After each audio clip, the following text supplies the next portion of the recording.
everything! I warned you this would happen. Sign here, Marcus said, sliding the papers across the chipped kitchen table. His voice was calm, practiced, as if he were closing a sale rather than a marriage. I stared at the last page, my name printed beneath his.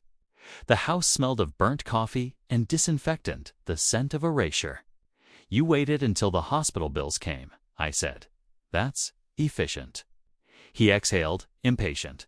Don't do this, Elena. We're broke. Your silence won't change that. Silence. He used that word like a verdict. I survived by listening, by stepping back when his temper filled rooms. Tonight, I listened to the refrigerator hum as my chest tightened. I thought we were a team. We were, he said, standing. Before you became a liability. The word landed more heavily than the stack of paper. Liability. As if love were a ledger.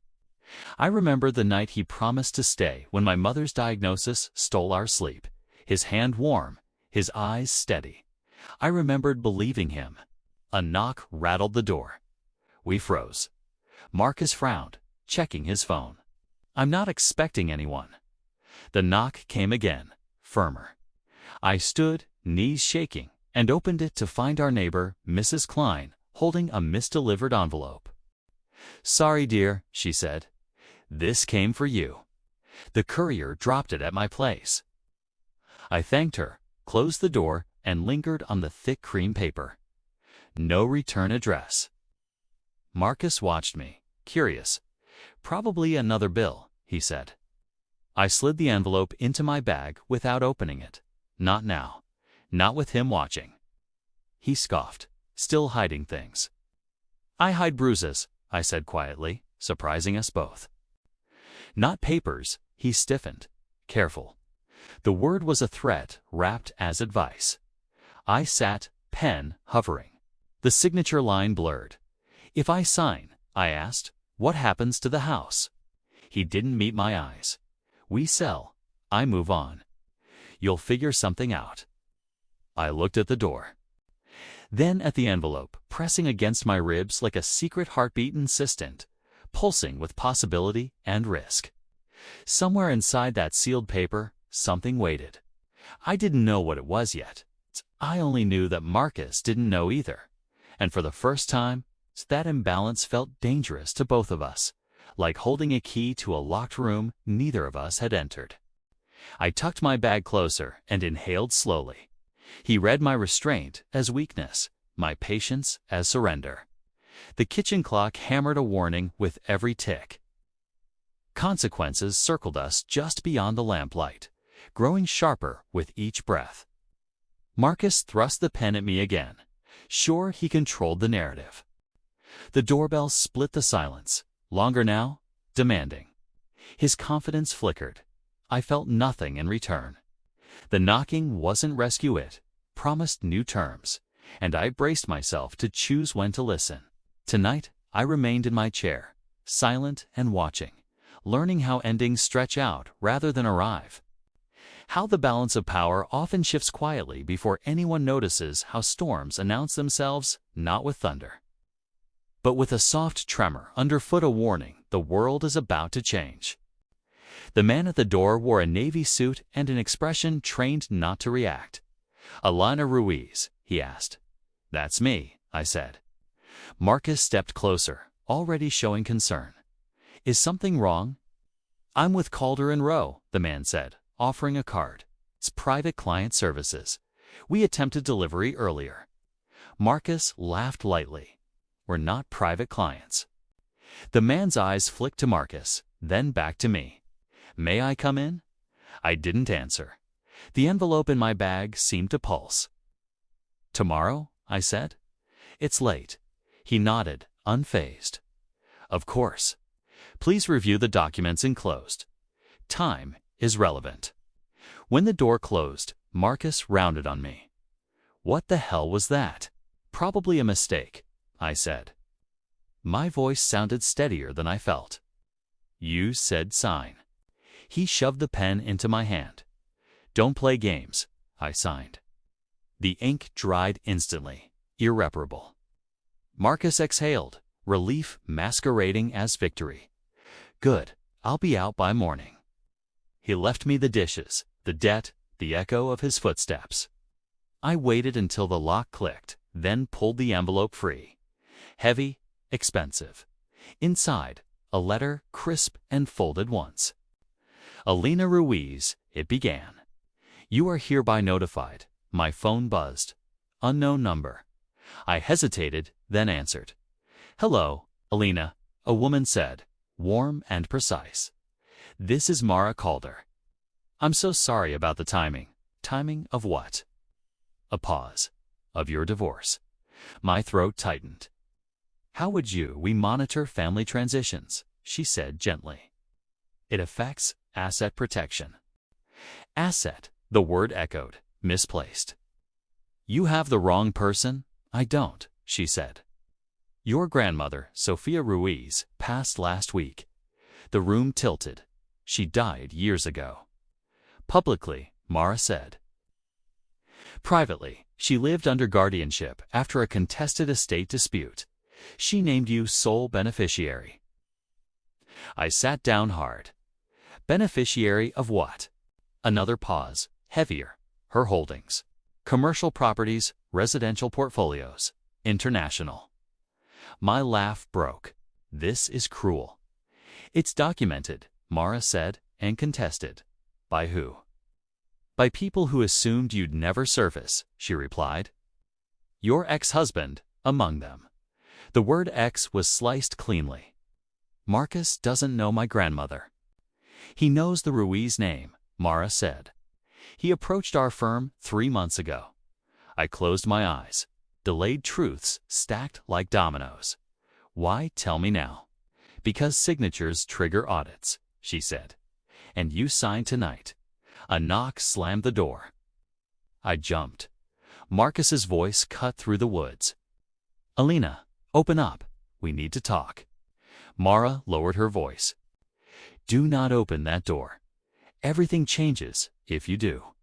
I stared at the handle, my heart pounding, the letter unread on my lap. The power I didn't know I held hummed, fragile and dangerous. Marcus knocked again, louder, urgency cracking his certainty. I didn't move. I listened, finally understanding that silence could be a weapon, and that tonight it had drawn first blood. Outside, footsteps gathered with authority, keys jingled, and a shadow crossed the frosted glass, promising consequences I hadn't chosen, yet would face. Marcus's knocking stopped. A voice replaced it, low and official. Alina Ruiz. This is building security. Please, open the door. Mara was still on the line. Say nothing, she whispered. Put me on speaker. I did. I'm alone, I said to the door. What is this about? Routine, the guard replied. If your husband requested a welfare check, husband. The word felt expired. I'm fine, I said. Mara cleared her throat. Ms. Ruiz is represented, she said smoothly.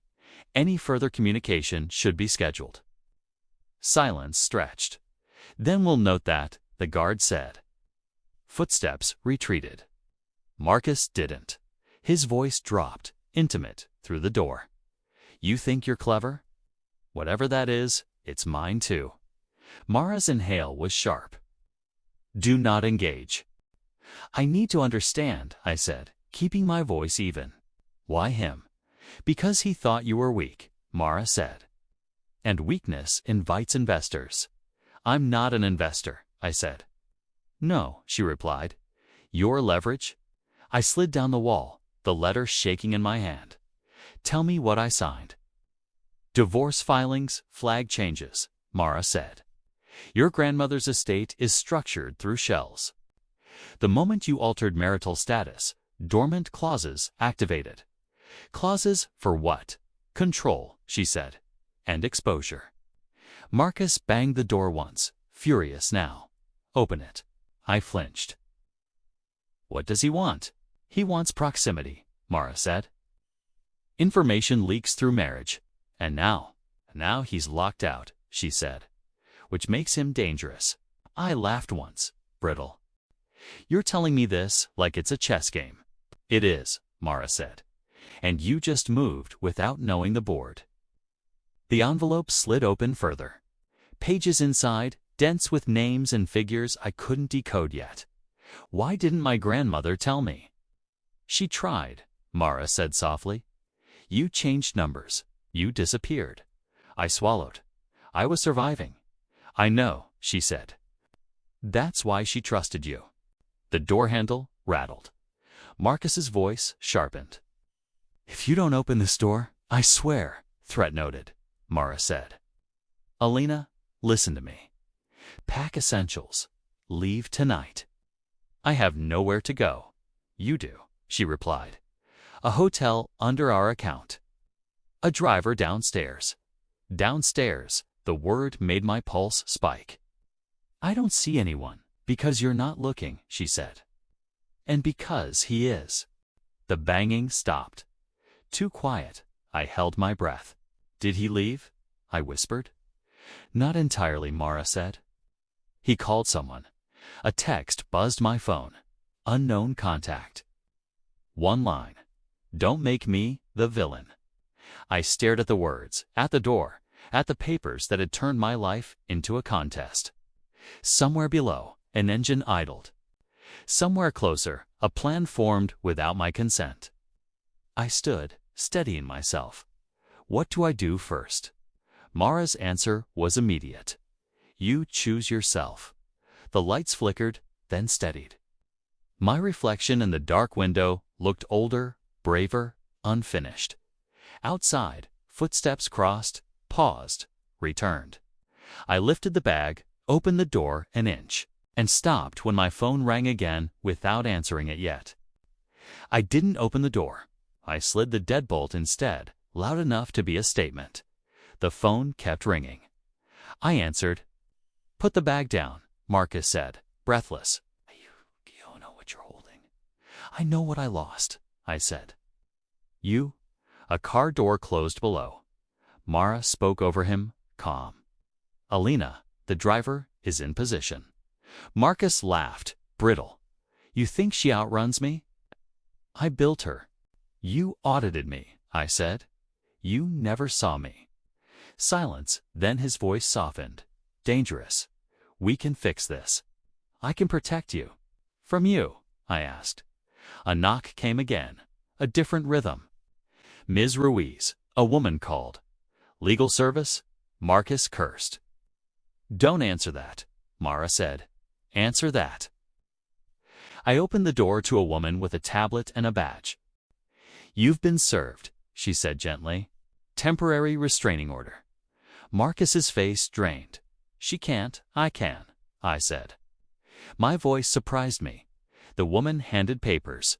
Effective immediately, she continued. No contact. Marcus stared at me, recalculating. This is a mistake.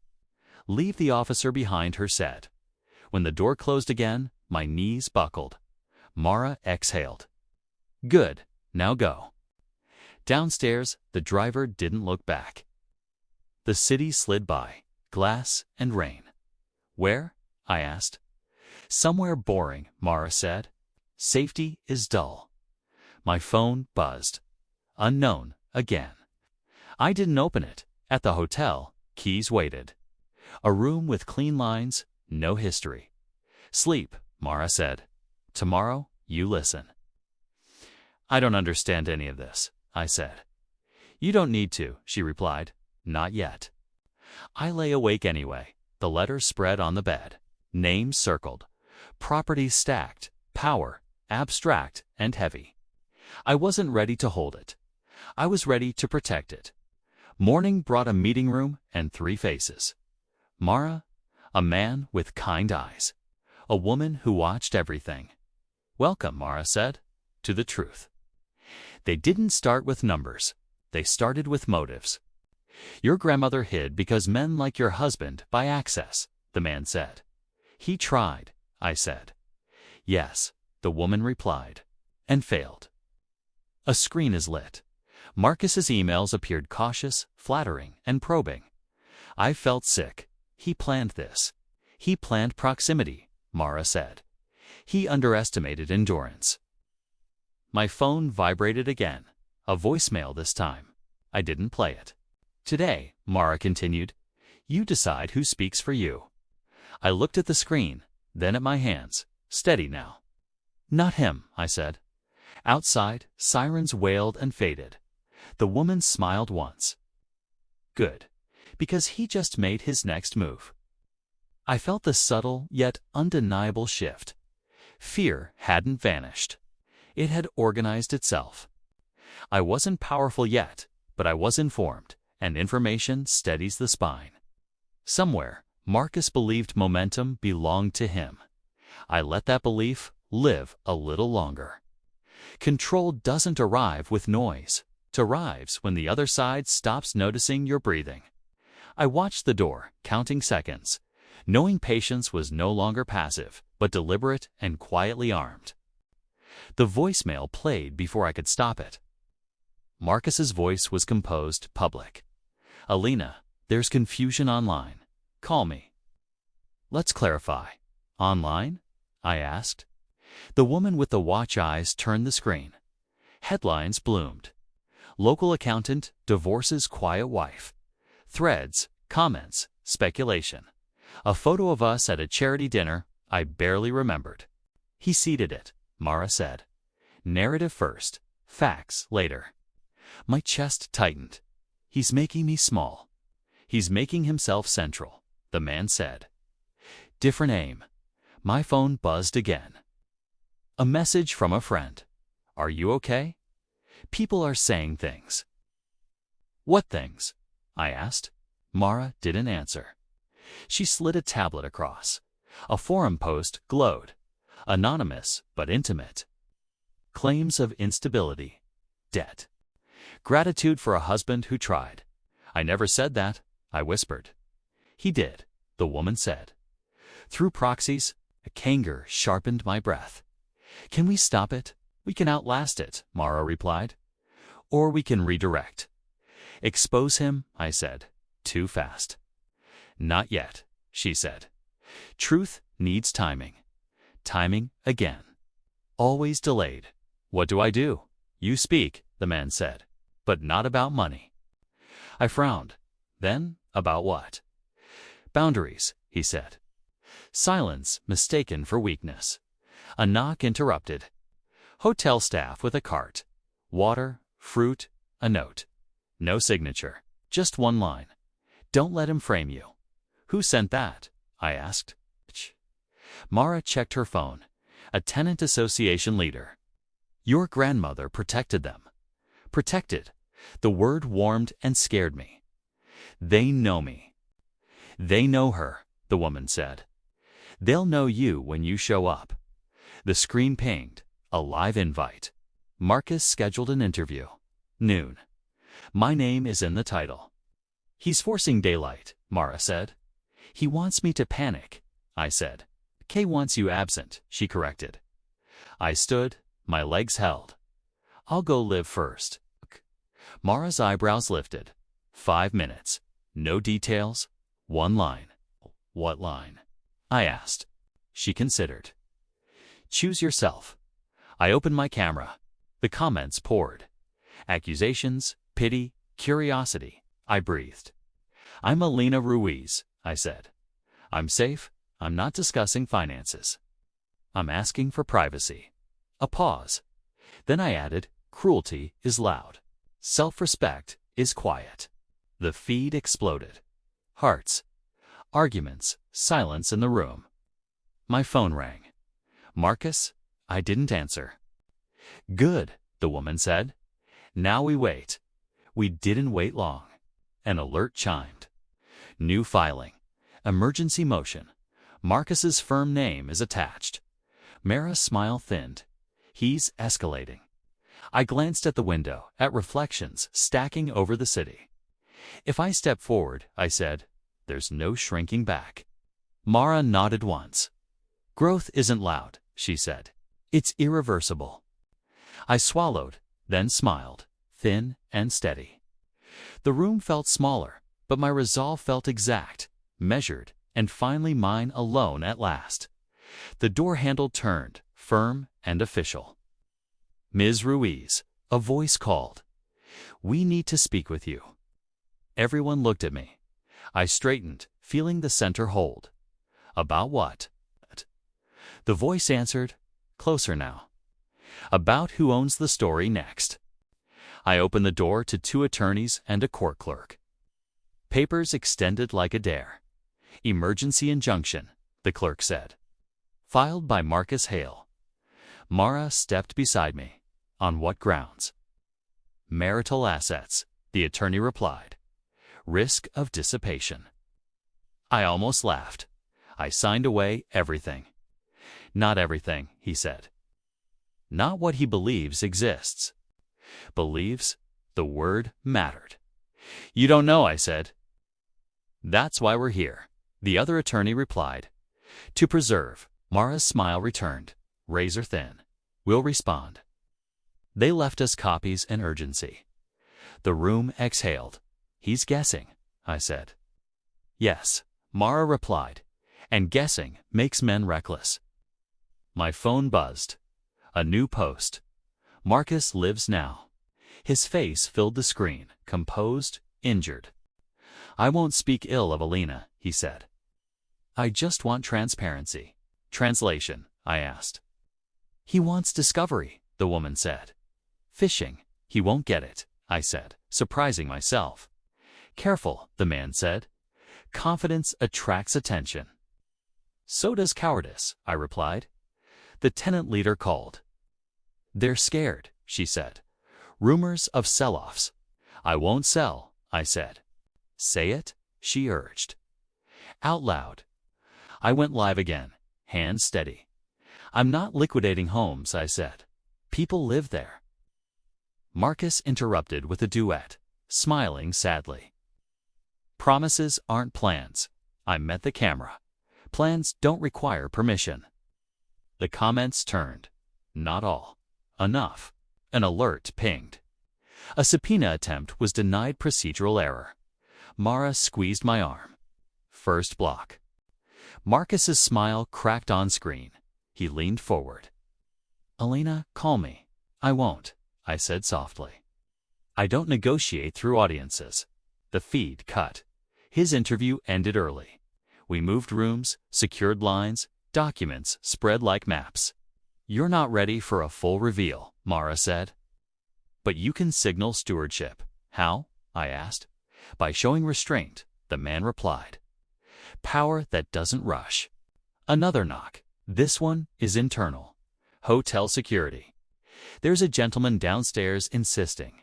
"No," I said. "Name's Marcus," the guard added. Mara shook her head.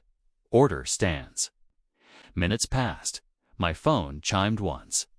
A single line from Marcus. "I made you." I typed back, then erased. I breathed instead. The woman looked at me. "What now?" I closed the folder, decisive. "Now we prepare." For she asked. "For daylight," I said. "On my terms." A siren wailed outside, then faded. The city kept moving, indifferent. I felt the fear settle into something usable. "Draft a statement," I said. "No numbers, no names. Just intent." Mara nodded. "And the injunction." "We fight it," I said. Slowly, she smiled. "You're learning." Another alert chimed. Marcus filed again, amended smarter. The board shifted. I didn't flinch. "Let him think speed wins," I said. "I'm choosing direction." The elevator dinged somewhere below. Footsteps echoed. I straightened my jacket, heart steady. Control didn't feel like triumph. It felt like clarity, sharp and quiet. And it told me this was on T, the moment. 2 strike only to stand where he could see me refuse to move. I arrived at the courthouse through a side entrance, cameras already swarming the steps. Mara walked beside me, silent armor. Inside, the hallway buzzed with whispers. "He's early," someone said. Marcus liked arrival as dominance. We waited. A clerk announced a delay. Time stretched, useful. My phone vibrated unknown. I ignored it. When Marcus finally appeared, he wore humility like a tailored suit. "Alina," he said softly, "for the room. We should talk." "Through counsel," Mara replied. The judge entered. Proceedings began. Marcus's attorney argued urgency, hinted at hidden wealth, and painted concern as care. I listened, hands folded. The judge asked me to speak. "I won't discuss figures," I said. "I'll discuss intent." Marcus smiled, relieved. "Exactly. My intent," I continued, "is stewardship. Stability, no liquidation, no secrecy to harm." His smile faltered. The judge nodded. "Restrictive orders remain," she said. "Discovery denied pending cause." A ripple. Marcus leaned toward his attorney, whispering. The room shifted. Outside, the press surged. Microphones bloomed. "Ms. Ruiz," a reporter called. "Are you rich?" "I'm responsible," I said.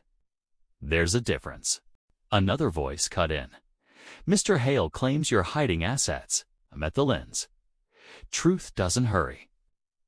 Marcus stepped forward, interrupting. "Alina is overwhelmed," he said kindly.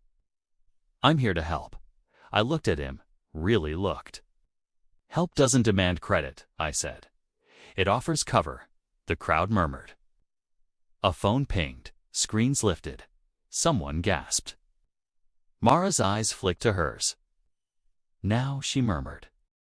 A tenant leader pushed through, holding documents. "Public record," she said. Hale Consulting paid for opposition research on Ms. Ruiz. Gasps sharpened. Marcus's face drained. "That's irrelevant. It's a pattern," I said. "Power manipulates silence," the reporter pressed. "Did you authorize this, Mr. Hale?" He laughed, too loudly. "Anyone can file anything."